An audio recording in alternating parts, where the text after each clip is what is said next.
यहाँ पर मैं आपके साथ तरन्नुम सीधा आपको लखनऊ लिए चलते हैं, जहां सीएम योगी आदित्यनाथ क्या कुछ कह रहे सुनाते हैं। स्थित खेल विभाग के हमारे सभी अधिकारीगण, प्रदेश भर की वे प्रतिभाएं जिन्होंने राष्ट्रीय और अंतर्राष्ट्रीय स्तर पर भारत के गौरव को बढ़ाने का कार्य किया है, आज इस समारोह में यहां पर उपस्थित हुए हैं। मैं सबसे पहले आप सभी देश की इन प्रतिभाशाली खेल विभूतियों का उत्तर प्रदेश सरकार की ओर से और उत्तर प्रदेश की जनता की ओर से हृदय से स्वागत करता हूं। आप सभी का मैं अभिनंदन करता हूं। वासंतीय नवरात्रि के अवसर पर उत्तर प्रदेश सरकार ने इस सम्मान समारोह आयोजित किया है, जिसमें आज यहां पर अंतर्राष्ट्रीय पदक विजेता खिलाड़ियों को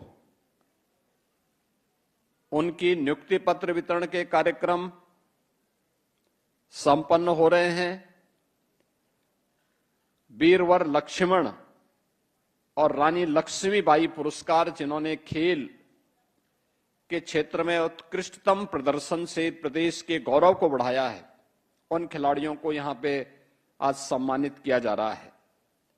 मैं इस अवसर पर जिन खिलाड़ियों को अभी मंच पर मुझे सम्मानित करने का अवसर प्राप्त हुआ,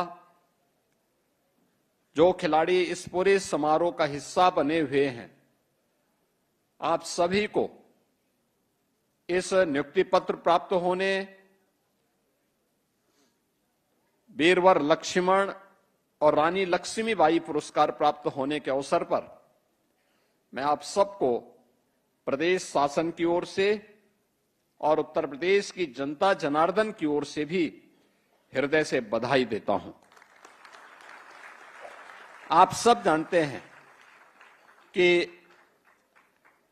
अंतर्राष्ट्रीय प्रतियोगिताओं में पदक विजेता खिलाड़ियों के साथ ही यहां पर हम लोगों ने जो एक कार्यक्रम यहां पे आज आयोजित किया है, वीरवर लक्ष्मण की जब हम चर्चा करते हैं तो लक्ष्मण जी समर्पण के, कर्तव्य निष्ठा के और अनुशासन के प्रतीक हैं। उत्तर प्रदेश के पुरुष खिलाड़ियों को जिन्होंने राष्ट्रीय और अंतर्राष्ट्रीय स्तर पर कुछ विशिष्ट योगदान किया है, ऐसे खिलाड़ियों को वीरवर लक्ष्मण के नाम पर यह पुरस्कार दिया जाता है और उन खिलाड़ियों को आज अभी मंच पर मुझे सम्मान देने का अवसर प्राप्त हुआ है। मैं इस अवसर पर उन सभी खिलाड़ियों को हृदय से बधाई और मेरी शुभकामनाएं। रानी लक्ष्मीबाई पुरस्कार, ये नारी गरिमा, नारी स्वावलंबन और नारी के तेज का प्रतीक है। 1857 के प्रथम स्वातंत्र समर में उन्होंने झांसी को पराधीनता से मुक्त कराने में सफलता प्राप्त की थी। रानी लक्ष्मीबाई की उम्र उस समय मात्र 26 वर्ष की थी और वह बड़े तेजस्विता के साथ उन्होंने उस समय विदेशी हुकूमत की नींव को हिलाने का काम किया था और इसीलिए उस स्वावलंबन, उस साहस और नेतृत्व की प्रतीक भारतीय नारी है और खेल के किसी एक विशिष्ट विधा में उनके इस विशिष्ट योगदान के लिए उत्तर प्रदेश सरकार के द्वारा नारी लक्ष्मीबाई पुरस्कार भी यहां पे प्रदान किया जाता है। और मैं उन सभी वीर नारियों को जिन्होंने प्रदेश के लिए, देश के लिए उस विशिष्ट खेल प्रतिस्पर्धा में एक विशिष्ट सम्मान दिलाया है, आज रानी लक्ष्मीबाई पुरस्कार भी उन्हें यहां पे सम्मानित किया जा रहा है। मैं इस बात को हमेशा मानता हूं, ये वैसे भी वासंतीय नवरात्रि है। हमारे यहां वर्ष में 2 बार हम नवरात्रि के आयोजन के साथ जुड़ते हैं। एक वासंतीय नवरात्रि होती है और एक शारदीय नवरात्रि होती है। ये दोनों मातृशक्ति के प्रति भारत की सनातन परंपरा के समर्पण और श्रद्धा के प्रतीक पर्व हैं। हम इन 9 दिनों में जगत जननी मां भगवती का अनुष्ठान करते हैं, उनके अलग अलग रूपों की पूजा करते हैं और ये उपासना इस बात का प्रतीक होता है कि जो भी समाज नारी शक्ति के प्रति इस सम्मान को बनाए रखेगा, वह अपने सतत विकास के अभियान को आगे बढ़ाने के साथ ही एक लंबे समय तक अपने स्वयं के वजूद को बनाए रखने में सफल होगा। भारत की नारी उसका प्रतीक है और उस प्रतीक को लेकर के आज जहां हमारे यहां तो कहते भी हैं, यत्र नारीस्तु पूज्यन्ते रमन्ते तत्र देवता, यानी जहां पे नारी की पूजा होती है, उनका सम्मान होता है, वहां स्वतः स्फूर्त भाव के साथ दैवीय शक्तियों की कृपा अपने आप ही बरसती है। और इसका मतलब नारी सम्मान, नारी गरिमा की रक्षा और उनके स्वावलंबन के लिए कोई प्लेटफॉर्म उपलब्ध करवाना, ये समृद्धि की एक नई कड़ी को आगे बढ़ाने जैसा होता है।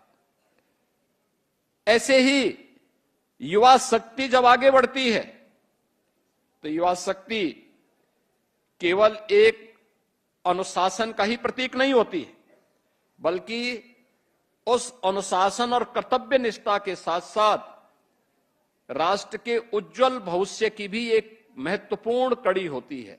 उस महत्वपूर्ण कड़ी को आगे बढ़ाने के लिए आज हम लोगों ने, जब उत्तर प्रदेश सरकार अपने 9 वर्ष के नवनिर्माण के कार्यक्रम के साथ आगे बढ़ रही है, उन स्थितियों में इन दोनों शक्तियों को, युवा वर्ग को भी और नारी शक्ति का भी सम्मान खेल की इन विभिन्न विधाओं के कला, इन सभी अपने इन कर्तव्यनिष्ठ खिलाड़ियों के माध्यम से हम आगे बढ़ा रहे हैं। यह हर उत्तर प्रदेश के युवा, हर उत्तर प्रदेश की नारी के लिए गौरव की बात है। मुझे बताते हुए प्रसन्नता है कि गत 9 वर्ष में हमारी सरकार ने खिलाड़ियों के सम्मान के लिए और उनको जो विभिन्न प्रकार के पुरस्कार और इंसेंटिव्स उपलब्ध करवाए हैं, यह राशि लाखों में नहीं है, यह राशि 200 करोड़ की है। 200 करोड़ रुपए हमने खिलाड़ियों को इंसेंटिव के रूप में उन खिलाड़ियों को उपलब्ध करवाए हैं, उनके पुरस्कार के लिए उपलब्ध करवाए हैं। और उस पुरस्कार के रूप में प्रदेश ने उन खेल प्रतिभाओं को आगे बढ़ाने के लिए, जिसमें भारत की समृद्ध परंपरा को आगे बढ़ाया जा सके, जिसमें कबड्डी है, कुश्ती है, खो खो है, अन्य तमाम प्रकार के खेल हैं, इन सभी को हम लोगों ने आगे बढ़ाने का काम किया है और प्राचीन काल से हमारे गुरुकुलों का ये महत्वपूर्ण हिस्सा रहा है। इसकी शिक्षा दी, वहां पे इसकी शिक्षा के साथ ही उस पाठ्यक्रम का इसका महत्वपूर्ण हिस्सा था। आश्रमों के दिनचर्या का एक महत्वपूर्ण हिस्सा हुआ करता था और इसीलिए भारत के अंदर ये सभी चीजें साथ साथ चली हैं। और उत्तर प्रदेश जैसा राज्य, मैं हमेशा इस बात को मानता हूं, 25 करोड़ की आबादी का राज्य, ये 25 करोड़ की आबादी का राज्य ये केवल जनसंख्या नहीं है, यह भारत की युवा शक्ति का भी एक महत्वपूर्ण केंद्र बिंदु है। 56% जो युवा शक्ति है उत्तर प्रदेश के अंदर, ये युवा शक्ति उत्तर प्रदेश की ताकत भी है। ये उत्तर प्रदेश की ताकत है। एक कामकाजी वर्ग है। यह जब परिश्रम करता है तो उत्तर प्रदेश अपने खाद्यान्न के लक्ष्य को और खाद्यान्न के विकास की दर को 8% से बढ़ाकर के 18% तक पहुंचाता है। जब इसे अवसर मिलता है तो उत्तर प्रदेश जैसे बीमारू राज्य को यह युवा शक्ति भारत की अर्थव्यवस्था का एक ब्रेक थ्रू बना करके उसे रेवेन्यू सरप्लस स्टेट के रूप में स्थापित करके भारत के ग्रोथ का एक इंजन बनाने का काम कर देता है। इस युवा को जब उचित प्लेटफॉर्म प्राप्त होता है तो वह राष्ट्रीय और अंतर्राष्ट्रीय प्रतियोगिताओं में, ओलंपिक और पैरालंपिक में भारत के लिए मेडल उपलब्ध करवाने का काम भी करता है। लेकिन उसको अवसर तो मिले और उस कार्य को लेकर के लगातार यह कार्य हमारे आगे बढ़ रहे हैं। आज मुझे इस बारे में बताते हुए प्रसन्नता की अनुभूति हो रही है कि भारत ने प्राचीन काल से जिन खेलों को आगे बढ़ाने का काम किया है उस दिशा से आज प्रदेश सरकार ने। तो सीएम योगी आदित्यनाथ को सुना आपने कार्यक्रम में शामिल